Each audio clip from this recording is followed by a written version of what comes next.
Estamos gravando. Maravilha, vamos lá. É que eu não tô muito familiar com as perguntas, porque o Bruno ele jogou numa IA que deu uma mudada nelas, mas é. A gente pode ir conversando, você vai botando as perguntas aí no meio, não tem problema. Beleza, eu vou começar com o bloco 1, estética e formato. Pra você, quais as principais referências que pautam a estética das zines no RPG? Que elementos visuais gráficos você considera essenciais para comunicar o espírito de um jogo? Tá. Bom, eu acho que o jogo, já que é uma zine voltada para um jogo, Aham. eu acho que o ideal é que ela converse com o jogo em si, né? Não estou dizendo que ela tenha que ser exatamente se restringir à estética do jogo 100%, mas eu acho que levar algumas coisas do que tem no jogo para essa zine vai gerar uma identificação imediata para quem está lendo, né? Então, quem pega a zine provavelmente vai ter o logo do jogo na frente, tal, ou uma menção ao jogo na frente, mas quem pega a zine reconhece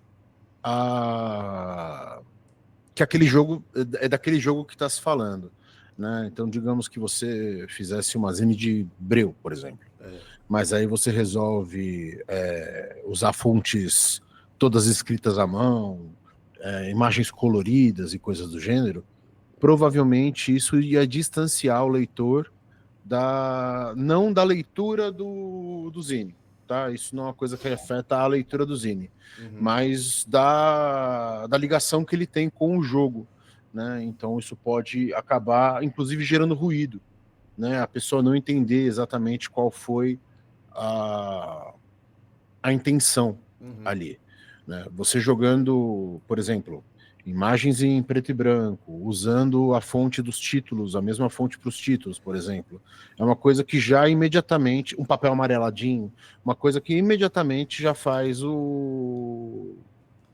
isso, faz o Zine começar a conversar com o jogo, né? No caso das ilustrações, se você conseguir fazer ilustrações que sejam chiaro-escuro, né? Sem Ou que tenham preto ou muito branco, né? que tenha muita presença de preto e coisas do gênero, isso também vai conversar com o público do jogo e com o jogo em si, né? Quanto ao formato, você diz o formato físico dele. Físico, é. O A5 ele é mais barato para você fazer, o A5 ou o B5, né? Eles são Não, mais eu tô pensando em baratos. fazer super no A5 mesmo. Mas o formato que a gente tem no livro, ele é 17 por 26, que é o tamanho de uma graphic novel, né? E se você conseguir fazer ele do tamanho do livro, isso também conversa com o livro, né? E daí essas coisas elas vão se empilhando, né? Dentro dessa vertical do reconhecimento imediato, né? De falar, isso aqui é uma coisa para aquele livro. Entendi isso aqui. Pô, o próprio Breu, meu, enfim, comecei a ler, né, a partir de uma questão mais mecânica, né, de como funciona rolagem de dados, criar ficha, etc. Sim. Mas aí eu acho que quando eu fui pro Monstruário, que eu olhei criaturas de Breu, aí eu falei, puta, peguei. Aqui Tá. eu Você já joga RPG? jogo faz uns bons 13 anos, acho. Tá. Se você olhar as criaturas clássicas do Breu, não sei se você chegou a olhar, Olhei. elas são escamoteáveis, né? Você tem pontos para gastar. Então você consegue fazer 2, 3, 4, 5, 10 esqueletos que são diferentes. Né? Então é uma coisa que eu tenho bastante orgulho dessa regra aí, e a gente vai usar ela para tudo que a gente fizer em Breu, porque ela, além de dar opção para o mestre, opção já mecânica, né? Já mecanizada, já prevista dentro das regras, ela também desafia mais os jogadores, porque o jogador nunca sabe com o que vai estar lidando exatamente. O meu Monstruário eu fiz uma coisa interessante. Eu te falei de como é que funciona? É uma parada meio de Você não robôs. falou, eu tô curioso. É uma parada meio de robôs, assim. Então Uhum. é um negócio meio biomecânico. Eu posso até te mandar um link aqui Acho do caralho. que tem alguns desenhos. A ideia de Breu é bem essa mesmo. Eu não sei se você chegou a conhecer o Lamentations of the Flame Princess. Não. Tá, era um jogo OSR, um retroclone do BX, que foi bem cancelado aí na comunidade por conta dos criadores, né, do criador e do principal criador que fez coisas adjacentes a ele serem dois bostas, né? Esse link que eu te mandei é um call to action, que eu preciso de muitos desenhos, daí eu falei, amigos artistas, uma cervejinha. Do caralho. Uma cervejinha por um desenho, por favor. E daí eu fiz meio que um guia de como é que são os. Enfim, como é que. Eu posso te ajudar com isso. Eu posso te deu passar. Not Found aqui, deixa eu. Não, eu posso te passar o mood board do Breu, se você quiser. Ah, tá. É que o meu é uma parada meio, tipo, são robôs, né? Então, tipo. Não, mas o mood board, ele não é em relação, ele não é em relação ao que está desenhado, mas como desenhar. Deixa eu te passar aqui. Quem viu? Anyone with the link, copy link. Deixa eu ver. Por que não tá aparecendo? Onde eu botei esse troço? E daí a parada é que você enfrenta os bichos, e daí tem uma mecânica de você lutear eles, e a partir disso você cria equipamento. Ah, entendi. Boa. E daí a parada que eu queria fazer uma tabelinha mais complexa, mas como o tempo tá... A questão de tempo é um pouco sensível, tem um pouco tempo pra terminar. Quando você tem que entregar? Mês que vem. Tá. Então eu queria uma coisa assim, uma barganha com o mestre. Pô, eu tenho esses equipamentos, eu consigo fazer isso? E daí tem 5 opções, ou você consegue, só que no primeiro natural o bicho quebra. Tá. No segundo ele vai dar um problema. E tem um assim, pô, até dá, eu posso até ver um mundo onde você consegue fazer esse item com essas tralhas. Mas no primeiro você vai rolar uma tabela de desastre. Entendi. E daí vai nessa pegada. Bem legal, quero ver isso aí. Não sei se você conseguiu, então, esse é um manual de estética que eu mandei para as pessoas. Acho que esse segundo link, o primeiro foi, o primeiro. Foi aqui. As primeiras 2 páginas textinho, mas depois é... Que legal. É uma parada meio biomecânica, assim. Ele tá com bastante presença de cinza, né? Eu tenho bastante cinza, mas aí eu vou trocar para retícula pra impressão. Sim. Assim, eu não sei até onde você gostaria que eu... exatamente o que você espera de mim. Mas se eu fosse te dar uma dica, pega essas ilustrações, contrasta ela até fazer bico, e aí deixa elas preto e branco. Né? Ou posteriza elas e tal. Eu tô tentando achar um moodboard para poder te mandar, que foi o que guiou os artistas. Assim, eles fugiram do que eu planejei, tá? E é nessa parte que você tem que ter uma certa flexibilidade com quem você está trabalhando, porque você tem que ter uma certa flexibilidade com quem você está trabalhando, porque você vai ter que entender o que a pessoa está propondo e não pode... o ideal é que você não fique criando caso com muita coisa, né? Deixa eu te passar. Você me mandou o teu... mandou. Peraí. É mais de um artista, né? São vários. São 4 artistas. Eu tô te passando aqui, dá uma olhada aí. No WhatsApp, eu vou jogar ele em formato... Você tem Photoshop aí? Tenho. Tá. Quer dizer, não no momento, mas eu posso... Não, tudo bem, mas acho que você consegue abrir. Eu te mandei como documento. É PSD? Porque... Não, é um JPEG. É que eu tô te mandando ele como documento, porque ele é um JPEG imenso. Entendi. Né? Deixa eu ver. Não, alguma coisa vai abrir, qualquer coisa eu tenho Krita. Entendi. Não, mas tá abriu normal. Sacou? Então, isso aí é um guia visual. Não do que vai ser desenhado, mas de como pode ser desenhado, daquilo que é esperado. E não é necessariamente uma parada assim que você... do Breu, né? São só... Não, isso é coisa que eu peguei lá no começo e montei para mandar para os artistas e poder dar para eles um direcionamento. Entendi. Entendeu? Nossa, então, se você, por exemplo, colocar isso no teu guia aí que você pediu, isso já vai direcionar a galera também a como desenhar, como fazer. Entendi. No meu caso, assim, é que eu preciso que sejam robôs, assim, tá ligado? Não posso, né, então... Tranquilo, Eu é já isso que eu tô mandei te meio que falando. como eu resolvo essas coisas, né? Eu uso muito janelinha, eu jogo uns espinhos, enfim. Uhum. É avisar, olha, gente, é para valorizar o preto e façam robôs, é isso, É, né? deixa eu... Vou ler a próxima. Manda ver. Bloco 1. Como o formato de zine impacta a forma como jogos são lidos, pensados e jogados? Você vê o formato como uma limitação ou como uma ferramenta de design? Eu vejo o formato como uma ferramenta além do design. Eu vejo como o formato como uma ferramenta de extrapolação de conceito, né? O, o zine, ele é um material, entre aspas, descompromissado, em que você tem a liberdade de colocar qualquer coisa que você queira, né? Mesmo que esteja ligado a um jogo. Por exemplo, você propor um jogo com robôs, eu acho do caralho.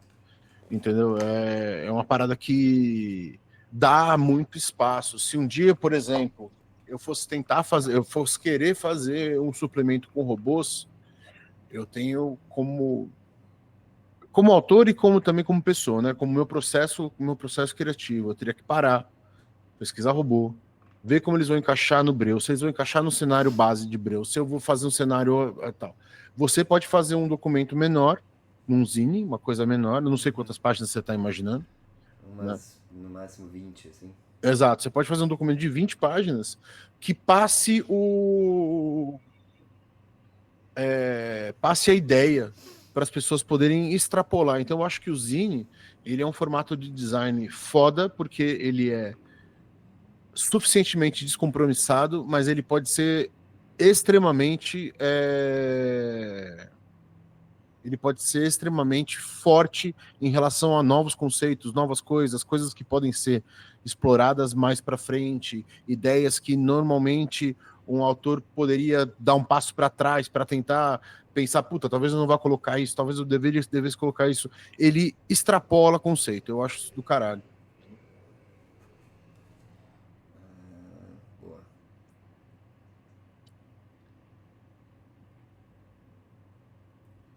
Aqui vamos, bloco 2.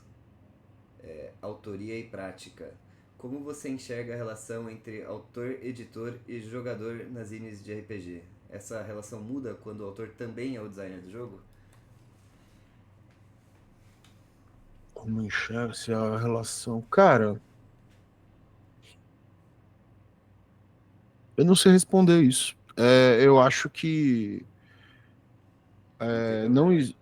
não, eu acho que não existe, é que não existe uma grande diferença, pelo menos para mim, como autor, de um jogador. Como editor, eu tenho que tomar algumas decisões, né? Se aquilo se é bacana para a editora, se é uma parada que tem potencial de venda, se qual que é o custo de produção desse material, quantos vai fazer, como vai ter financiamento coletivo ou não vai ser vendido só em PDF ou não, eu tenho que tomar algumas decisões executivas. Agora, como autor e jogador, eu não vejo grande diferença. Eu adoraria jogar o que você está propondo, entendeu? Inclusive, estou me convidando. O lance o autor, o RPG é um meio de amadores, né? Amador no sentido de amar, não amador no sentido de fazer nas coxas. Uhum. Né? É... Então, a gente tem todo jogador de RPG tem sua própria produção, né? Mesmo que ele não coloque no papel, ele tem ideias, todo mundo tem regras da casa, todo mundo muda um jogo aqui e ali. Eu mesmo tenho regras da casa pro Breu. Coisas que eu vi depois, ou que eu pensei depois, e que eu coloco nos meus jogos, eu não tô nem aí. O jogo é meu, eu faço o que eu quero. E eu não falo que o jogo é meu. E aí, Kobe? Oba. Fala, menino Bacinelo. Bonzinho, velho? Fala, Pilar. Oba. Então, Pode falar. Quando eu digo que eu faço o que eu quero porque o jogo é meu e foda-se, eu não digo o jogo é meu em relação a eu escrevi. Eu estou jogando aquele jogo, então eu faço o que eu quero. Eu tava falando pra Pilar que eu tenho regras da casa pro Breu, né? Que foi lançado há 4 meses. Né? E eu tenho, porque eu vi coisas depois que eu pensei e falei, pô, isso aí é mais legal. E foda-se, eu vou usar assim. Não deu tempo de Eu. colocar no livro, eu não pensei em colocar no livro. Eu fui ler o Navy e vi que, por exemplo, no Navy usa sabedoria para mira de arco. Ou mira, coisas. E eu acho muito legal. Se eu tiver. Durante a produção do Breu, eu evitei ler. Tem isso também. Eu evitei ler, para não me. Não sair copiando coisas que eu não consegui. Porque você olha assim e fala: caralho, que regra legal, isso tinha que estar no meu jogo. E aí você começa a copiar os outros. Entendeu? Isso não é legal. Então eu evitei ler. Não li Shadow Dark, não li Navy, não li o livro do Kiral, não li um monte de coisa justamente para poder fazer uma parada autoral. Depois eu fui ler e falei: putz, os caras têm umas ideias melhores que a minha. Então eu vou usar como regra da casa. E foda-se, é isso que eu faço. Se sair uma segunda segunda edição do Breu, aí eu posso ir lá e colocar, entendeu? E aí eu dou o crédito, falo, ó, isso aqui eu roubei de tal lugar, isso aqui eu roubei de tal lugar, isso aqui eu roubei de tal lugar, isso aqui eu roubei de tal lugar, entendeu? Então, assim, é... nós somos uma comunidade de amadores, mesmo as editoras. Né? Talvez a Jambô se distancie disso, talvez a New Order se distancie disso, né? Mas a grande maioria faz porque ama, né? E a gente tenta fazer muito bem. Então, essa distância entre Não, Jambô pra mim jogador... tem umas coisas que eu não Oi? engulo. A Jambô pra mim tem uma coisinha ou outra que eu não engulo muito bem Eu também. também não engulo. Eu quero que a Jambô passe longe de mim. Faço questão de no DOF pegar um stand distante, que é para não ver ninguém. Mas se a relação, por exemplo, digamos que, sei lá, o Cobb escreveu um jogo, ele fala, pô, Bacinelli escreveu um jogo. Fala, dá o jogo aí, deixa eu ler. Fala, legal, vamos lançar, acabou, é isso. Não tem, sabe, tipo, óbvio, tem grana no meio, né? A gente tem um processo aí, como editor, existe uma certa diferença. Eu tenho que garantir para você que você receba pelo que você está fazendo. Né? Que é uma coisa que a gente na editora tem muito orgulho de fazer. E a gente faz porque a gente acha justo e porque a gente quer incomodar o mercado. Entendeu? A gente quer que as pessoas saibam que tem autor ganhando 10 mil, 12 mil real de cara no lançamento do livro. Entendeu? Que depois ele vai ter os royalties dele e tal. Bassi, deixa Né? eu te perguntar uma coisa. Você se Pode falar. importa se a gente manter uma gravação só pra gente poder pesquisar depois? Tá gravando já. Eu tô gravando.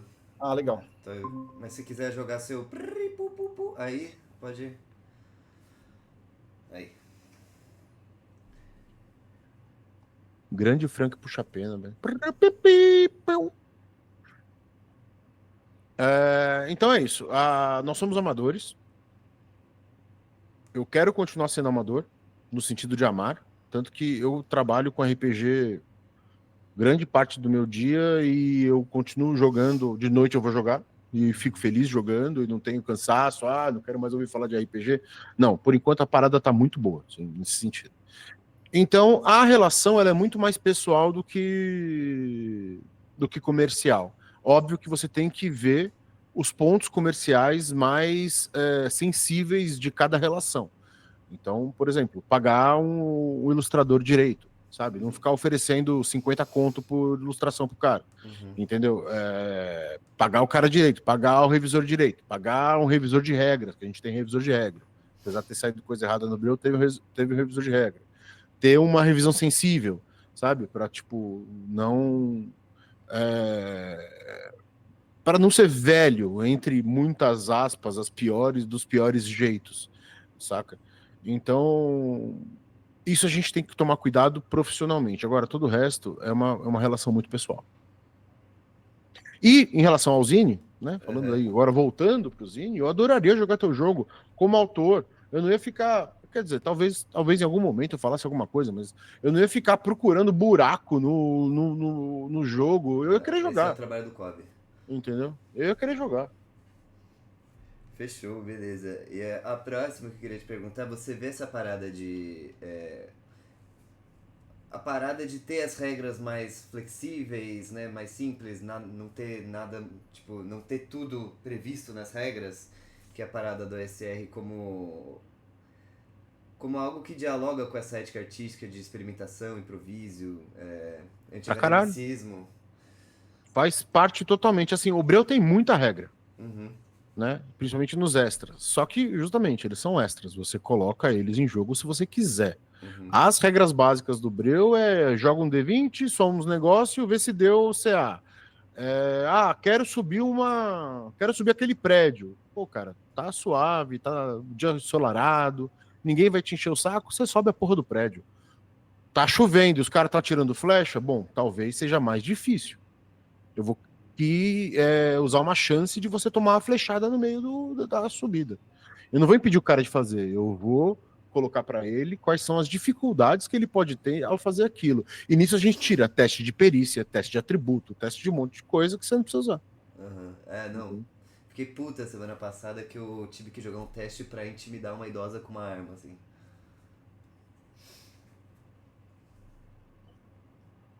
Então, eu acho que a gente ainda navega nos mares dos anos 90. Entendeu? Muitos mestres ainda navegam nos mares dos anos 90. De tudo tem regra, regra sobre regra. Se não tem uma regra, eu tenho que escrever uma regra, ao invés de eu usar a simples coerência para arbitrar alguma coisa. Cara, se é uma coroa que tá na rua e você apontou uma arma para ela, não tem porquê você ter que intimidar ela. Agora, se é uma coroa que tá no movimento revolucionário, saca? Já tá pesado, já viu um monte de coisa, você apontar uma arma para ela e ela falar, então, atira aí, eu já vivi a minha vida inteira, entendeu?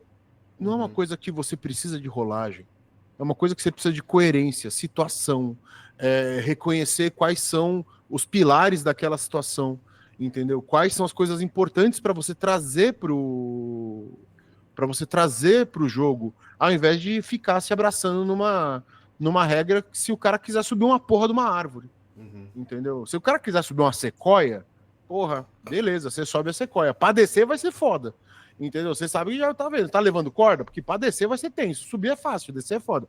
Mas você não precisa colocar regra em lugar nenhum aí, entendeu? Uhum. Fechou. Indo pro bloco 3 de perguntas. Zines são publicações frágeis e de tiragem pequena. Como você enxerga essa efemeridade em contraste com a preservação e o colecionismo na cena? Eu acho que não tem nada a ver com o efêmero. Sinceramente. Eu acho que, como eu disse, ela é um espaço de experimentação que você pode produzir de forma barata. Mas se você for pensar, o D&D original eram zines, né? Eles tinham um formato pequenininho, lombadinha canoa, impressos ali da forma mais simples que eles podiam, entendeu? Então eu não acho efêmero. Eu acho que é um volume igual esse aqui, é um volume igual o Breu, né? E você pode ter apreço por esse volume, você pode guardar esse volume, né? Eu tenho uma revista aqui que saía pela Polícia Civil de São Paulo nos anos 40 e 50. E eu tenho todas aqui. Elas estão amareladas, algumas estão desmontando, mas elas ainda estão absolutamente legíveis. E eu não tenho um cuidado maior, não. Elas estão aqui tomando sol, tomando luz, né? Não sol. É um material que tem 70 anos aí, 70, 65. Então eu não vejo nada de efêmero em relação ao Mazine, né? O que eu vejo é um volume barato, isso facilita a produção. Você pode ter uma grande produção de uma zine, não acho que ela necessariamente tenha que ser baixa produção, acho que isso é uma escolha que você faz, né? Obviamente, acho que você nem deve ter passado por isso, mas se você vai fazer ali na copiadora, se você vai estar fazendo sua zine na copiadora ali, fazendo cópias e tal. Nada, já xeroquei D&D, que isso? Então, isso tá maravilha, que você parece mais jovem. Eu tenho 26, eu sou um Tem pouco 26? jovem mesmo.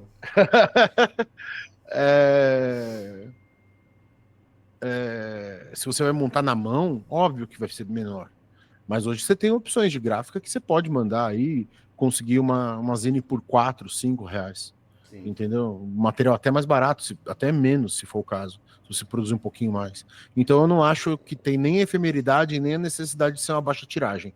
Eu acho que, ao fazer uma zine, você acreditando no material que você tem em mãos, ela tem muito potencial. Uhum. Ah, bacana.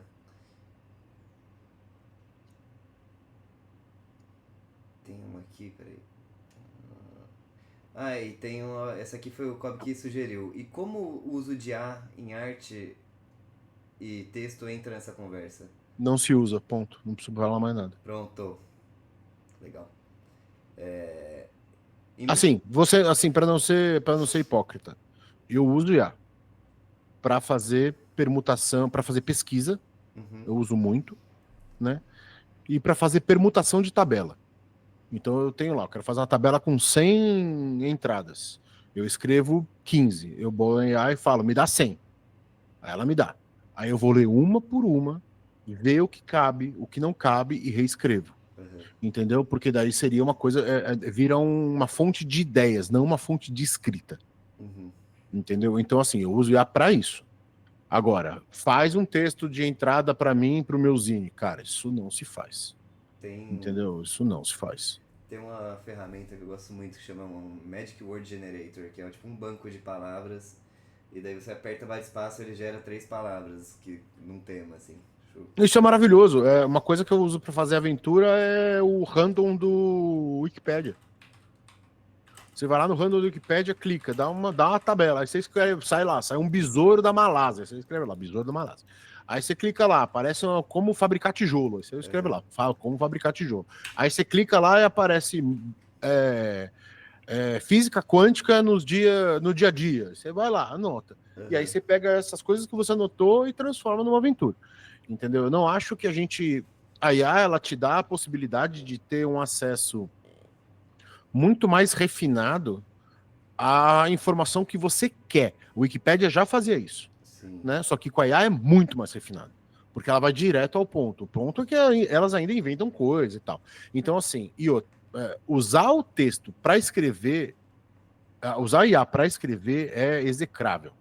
Já peguei textos de gente conhecida escrevendo IA e você identifica imediatamente. Com o tempo, isso vai ficar mais difícil de identificar, né? Mas eu acho que nós, como amadores, mais uma vez, no sentido de amar, a gente tem que fazer o que a gente gosta com a nossa voz, não com a Uhum. voz de uma máquina. É, o Entendeu? monstruário eu cheguei assim, eu escrevi tudo, daí eu falei, cara, bota formatadinho no estilo Breu, eu copiei, colei uma página do Breu lá, Uhum. daí ele formatou pra mim, assim. Não, ótimo, Achei cara. útil pra caralho. Beleza, tem coisas que te ajudam. Achei São útil coisas. pra O caramba. lance é você saber dentro de você qual que é o limite da autoria e qual que é o limite da automação. Fechou. Dentro de você. Entendeu? E como você vê o papel da visualidade na construção do sentimento do jogo? Acho que a gente meio que já falou um pouco sobre isso, né? Mas. Da visualidade, você diz da parte gráfica, do visual, Ah, cara, é essencial. Eu percebo que muitos dos nossos jogos vendem pela arte.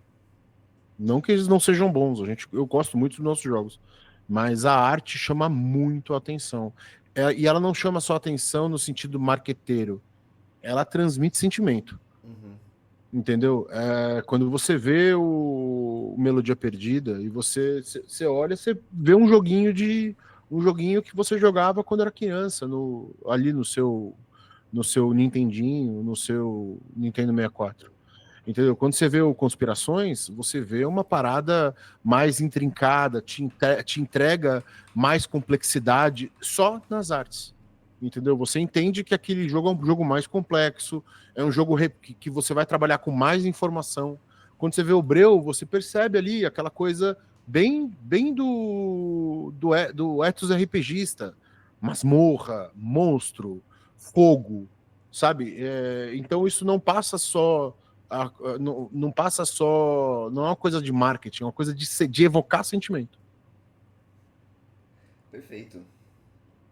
É, né, que nem eu disse, tipo, eu tava presa numa questão, né, mecânica do Breu, daí quando eu decidi parar pra ver os monstros, eu falei, porra, agora eu entendi. Os monstros do Breu foram uma coisa muito legal, cara, porque eles... Eu vou até mostrar pra você. Está em computador? Tô no computador. Tá, não vai dar pra ver. Vou até mostrar pra você, porque eles foram engenharia reversa. A gente tava atrasado pra um caralho. Uhum. E aí, um dos ilustradores, o Anderson Almeida, o que é meu amigo há muito tempo, então a gente se chama de Goi e tal. Ele falou, cara, eu tenho um monte de monstro desenhado aqui, cola aqui em casa e escolhe uns pra você usar. E o que que eu fiz? Eu fui lá, esse aqui nem entrou, né? Mas eu fui lá, escolhi uns monstros e depois eu escrevi os monstros a partir da imagem. É o que eu fiz também. Né? Então, ó, por exemplo, ó, mão de olho aqui, ó. Essa é a imagem, essa aqui era a ilustração original, Entendi. Nossa, lindo. né? O Rei da Vela, ilustração original dele. Esse é meu favorito. É um dos meus também. Ah, sei lá, o Cogumelo Homem. Tá aqui, ó. Uhum. Nossa. Isso tudo é esboço do cara. Não, foi o que eu fiz também, eu já tinha um monte de desenho pronto, eu já só peguei, pô, que tipo de poder esse cara teria, né? Exato. E aqui, ó, aqui o menino. É um dos que eu mais gosto também. Doente pra caralho. Eu fiz em homenagem a uma namorada tóxica que eu tive. Bonito. Né? Então, aí o que eu fiz? Eu peguei, desenhei, eu fiz Uhum. os monstros, aí botei no layout, aí o Go falou, quer que eu dê um tapa em alguns? Aí eu passei pra ele, ele deu o tapa dele em alguns eu nem usei o tapa que ele deu, usei o original. Uhum. Entendeu? Aí eu fui da minha... Aí uma decisão editorial. Ele falou, mano, quiser usar os originais, usa, eu dei os tapas que eu achava que tinha que dar. É isso, velho. Acho que respondi. Não, tá ótimo.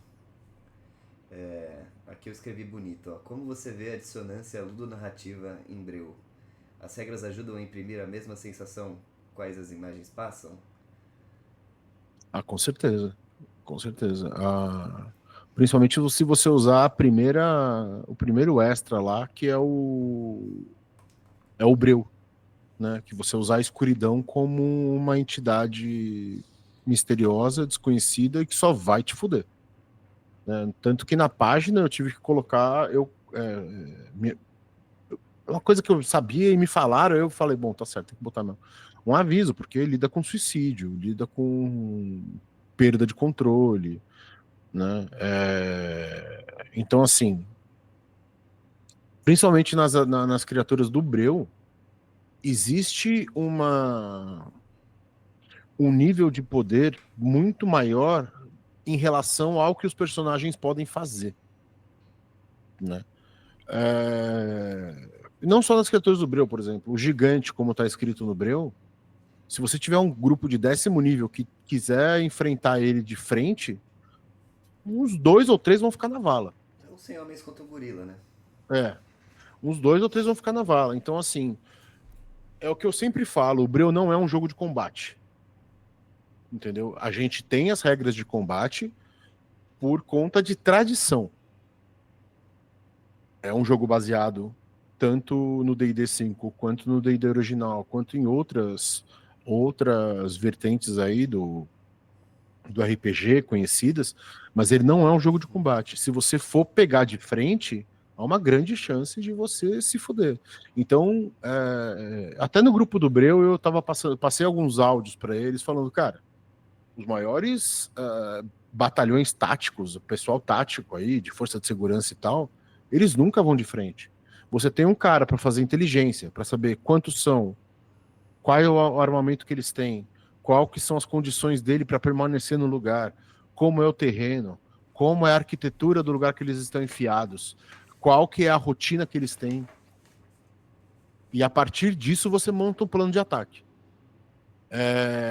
Então, dentro do Breu, se os jogadores quiserem... Porque, assim, existe uma coisa do D&D 5 que é aquela coisa meio assim, você pode enfrentar qualquer pessoa num lugar plano e você vai ali trocando porrada porque você tem um monte de opção para se manter vivo e tudo mais.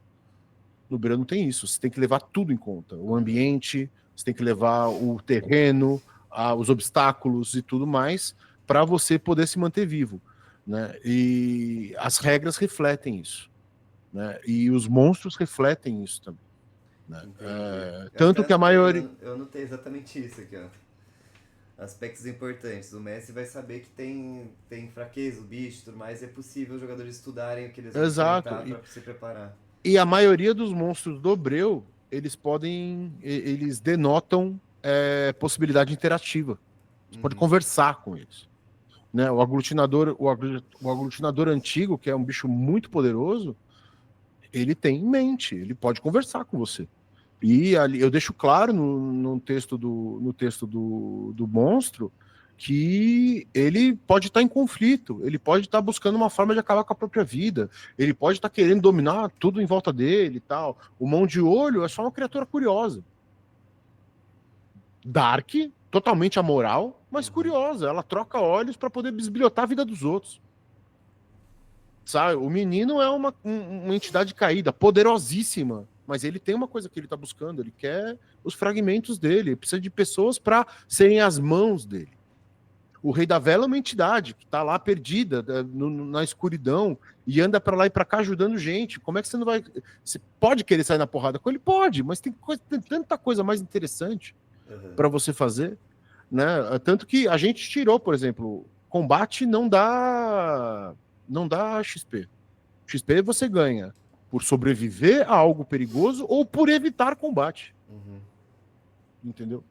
Dos 6 pontos de XP que você pode ganhar numa aventura, alguns são de exploração, outros são de interação. Você conseguiu aliado. XP, irmão. Você conseguiu aliado. Você visitou um lugar novo. Você foi a um lugar que você nunca foi. XP. Você descobriu parte de um segredo. Parte de XP. Entendeu? Então, e isso também é tanto decolonizador quanto anticapitalista. Porque o XP por ouro, ele leva você para uma mentalidade utilitária, capitalista. Eu tenho que ir lá pegar esse dinheiro, que não é meu. Eu tenho que ir lá conseguir essa grana, que provavelmente não é sua. Você tem uma série de... E aí eu tô, assim, uma crítica, que é uma coisa que a gente trouxe no Breu. Você tem uma série de criaturas para matar. Goblin, Hobgoblin, Kobold. Estão lá só para isso. Por quê? Porque em algum momento o Tolkien foi lá, criou o orc. E por um acaso é a única criatura preta que tem na ficção dele. E o Goblin é um judeu. Todas essas criaturas são mitológicas, vêm de trás, né? Só que elas são criadas a partir de preconceito. Elas são criadas a partir de viés. Saca? Então, a gente até ia colocar uma página no livro falando sobre decolonização e tal, mas eu tava com pouca página, apesar de ter 352 lá, faltou coisa para entrar, não entrou tudo, e eu tava com o saco cheio, eu queria me livrar do livro logo uma vez. Né? Então, eu falei, a gente deixa no nosso discurso, que é bem consistente. Né? Nosso discurso é bem consistente nesse ponto. Né? O Breu não lida com humano, os personagens bases são humanos, mas todo o resto a gente se refere a humanoides, e isso fica à interpretação de cada um. Entendeu? Os jogadores e mestres fazem o que querem com essa interpretação. Eu tenho a minha, e eu sempre reforço ela, mas aí já é a responsabilidade de cada um fazer o que tem que fazer. Esse negócio de ludonarrativismo, tava até comentando com o Kobe, né, que tem uma parada que me dá uma raiva, que é esse Ordem Paranormal, né, que é um sistema de terror que ninguém morre, né. Então... Que não dá medo. Aí eu fica... então, assim, eu costumo dizer que o Conspirações é Ordem Paranormal para adulto. Ainda mais que agora a gente está criando as regras de magia dele, logo vai sair ano que vem. E elas são bem ritualísticas e tal, tem todo um papo ali. Então, eu acho que vai... A ideia nem é pescar a galera do Ordem Paranormal, porque quando a gente fez o Conspirações, a Ordem Paranormal nem existia. Né? Mas eu acho que vai ser um movimento natural a galera perceber o jogo como uma opção mais desafiadora, mais lógica, mais verossímil, para poder criar jogos de investigação, seja paranormal ou não. vou me garantir que eu vou sempre falar dele quando for Obrigado. oportuno.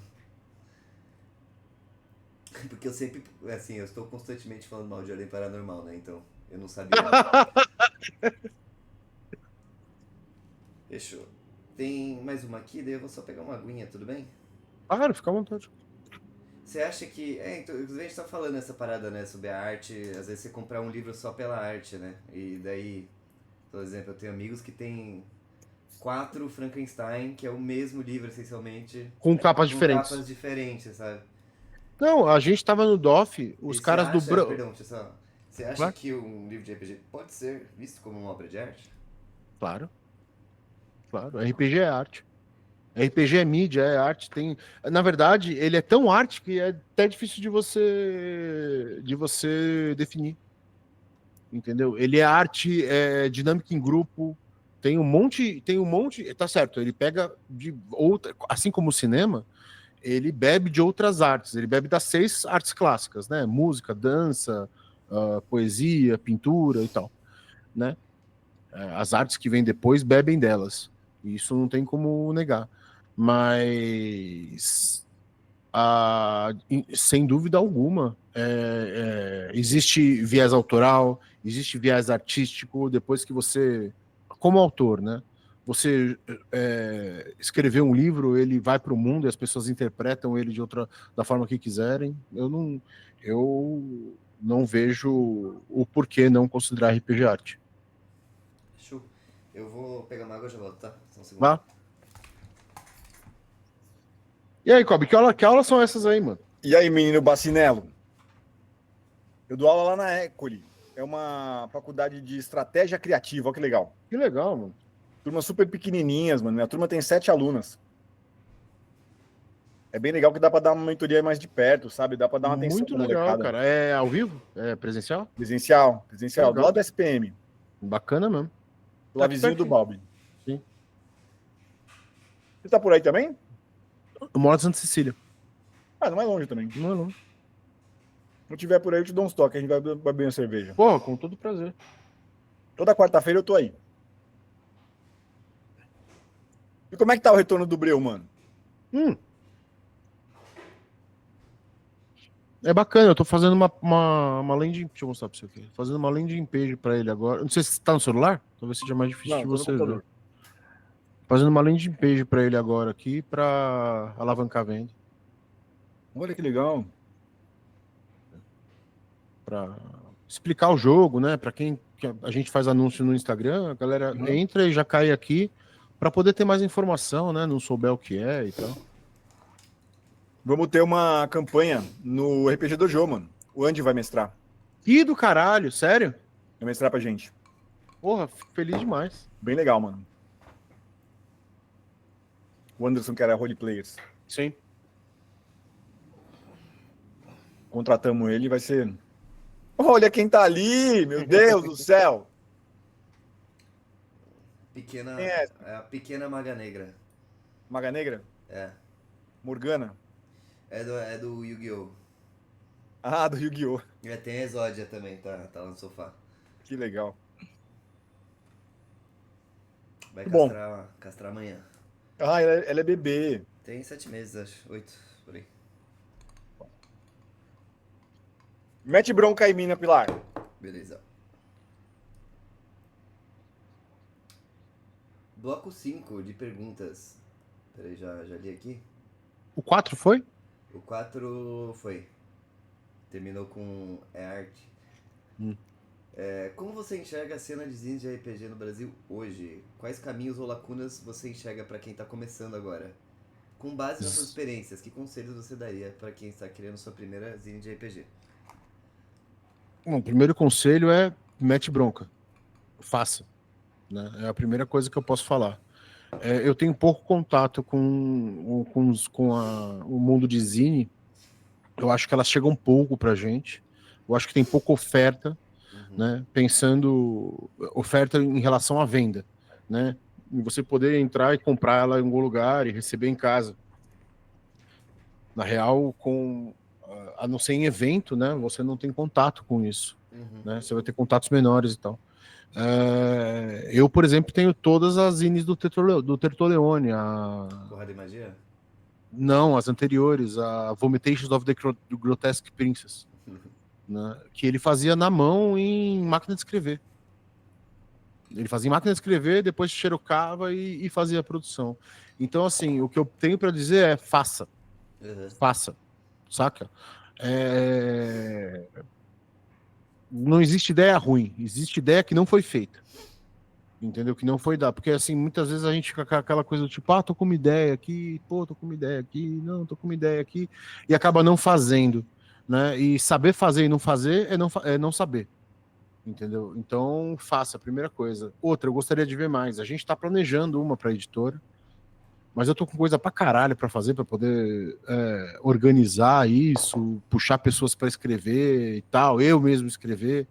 Então também é uma ideia que eu estou empurrando com a barriga, né? A gente tem muita coisa para fazer na editora em relação a novos jogos, a promoção dos jogos que a gente tem, financiamento coletivos novos, enfim. Né? Mas é uma coisa que eu quero fazer aí para o começo do ano que vem, no máximo, começar a organizar. Já estou falando com uma pessoa para editar essa zine, que eu não vou conseguir, então eu vou precisar de outra pessoa para editar. Então eu quero ver mais coisas. Por exemplo, eu não cheguei a olhar, a ver. Mas quando você olha, isso é um puto exemplo do negócio de zine. Tem o Shadow Dark e tem a Cursed, que é a zine do Shadow Dark. Aquilo é do caralho. Você olha, você vê o jogo, mas você vê que ele vai para outro viés. Ele tem outra visão. Entendeu? Você vê o jogo e vê outra visão. Eu acho que é exatamente isso que a zine tem que fazer. Você vê o jogo para qual ela está sendo escrita, mas tem outra visão. Outra coisa que outra conversa, outro conteúdo, coisas que fogem ao jogo, que podem até não ter a ver com o jogo, mas esse é justamente o espaço da zine, entendeu? Dar voz para esse tipo de ideia, entendeu? E alguém vai gostar, alguém vai ler, falar, putz, isso aqui é do caralho. Isso aqui é muito... As zines do Tertoleone, a maioria delas são as regras são impossíveis de usar. Não tem como você colocar aquilo em jogo. Agora, ele escreve muita coisa legal naquilo. Dá para você tirar a ideia daquilo. Entendeu? Vira um grande fomentador de ideia. Né? Então, eu acho que falta zine de RPG de verdade no Brasil e eu gostaria de ver mais e logo, logo eu vou entrar nessa produção aí. Bacana. Eu acho que acabaram essas perguntas? Tem o bloco 5, né? O bloco 5 foi esse. Legal. Não é o da experiência dele? Com o bloco 5, recomendo você reservar 10 minutos para cada e beleza. ampliando conforme necessário para caber 1 hora de papo. O quinto é verdade. Você tem referências interessantes para dito o que eu te falei, assim, do sistema? Não entendi. Zines legais para pesquisar, pessoas com quem falar, o que você diria? Cara, o Tertoleone é um cara para falar de zine, sem dúvida alguma. Marcando. Não, já marcamos, inclusive. Acho que é terça-feira. O Carlinhos Malvadeza fez uma também, uma ou duas também, bem legais. Fiz contato com esse aí também, um cara bom de puxar. Seria isso no Instagram também? Não, eu nem sei se ele tem Instagram hoje. Tem que falar com o Balbi vai conseguir puxar isso aí. Eu tenho contato dele. Ele joga comigo nos Capitalistas, joga Bergotten comigo.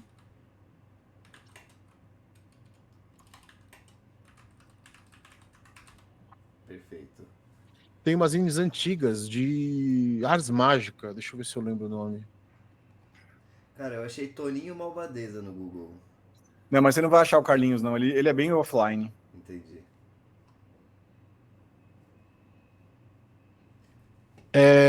Tem a Hermes Portal de Ars Mágica, a Sub-Rosa de Ars Mágica. Ars Mágica, tô anotando aqui. Perfeito. Deixa eu botar aqui fanzine, que o gringo fala fanzine, né? Tem a Sub-Rosa, a Hermes Portal, tem materiais muito bacanas. Dá uma olhada nas Dragons e Dungeons antigas. Na revista Dragon? Revista Dragon e revista Dungeon, nas antigonas. Porque elas eram zines. Elas eram mais profissionais, né? Mas eram zines. Vocês estão me ouvindo? Tamo. Sim. que eu travei aqui pra mim. Mais profissionais, mas elas eram zines do D&D, Uhum. né? Acho que ali para segunda edição, não avançada, né? Para segunda edição, minha câmera morreu por algum motivo, não sei Eu por quê. tinha umas Dragon na casa da minha avó. Eu me pergunto o que aconteceu com elas agora, mas. Então. Nossa, eu não sei o que aconteceu com a minha câmera, que ela morreu mesmo. Bom, vai ficar sem câmera agora. Vamos ver se vocês estão me ouvindo.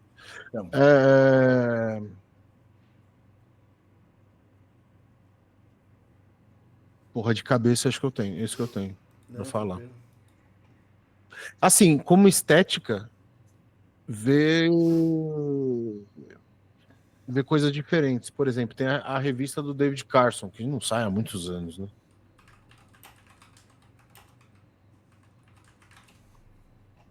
A Reagan, Ah, sim. Sim. né? As Trips antigas, A revista? a revista Trip, dos anos, ali para os anos 90 e 2000.